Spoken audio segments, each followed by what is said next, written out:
Yeah, it seems to be going that way. And John Anderson, I mean, Noel Pearson talks a lot about peace and reconciliation. He has done for many years. He uses lots of emotive words, but we're getting to the pointy end of the season here. And as usual, what's lacking are the details. How can Australians be expected to support something where there's next to no details about what the implications of it will be?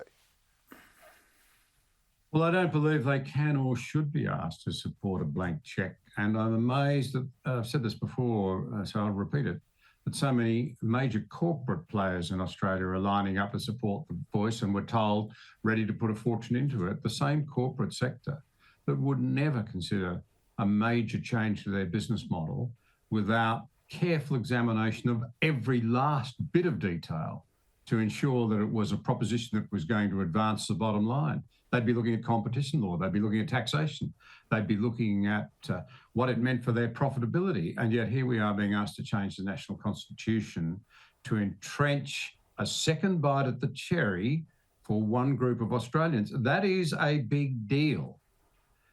And here's the second point that I think should be made very powerfully. The Australian people, and this is very easy to see in the polls, are sympathetic. They want to help. If they do not support the referendum, it won't be because they're racist or at some terrible moment. It'll be because they recognise that, in fact, the proposal is a flawed one, possibly racist itself. I'm in favour of decent recognition. I'm certainly in favour of doing everything we can to empower the multiplicity of tiny groups of Aboriginal people all around the country who are doing it tough. Anyone with a heart would be, but you've got to do it the right way.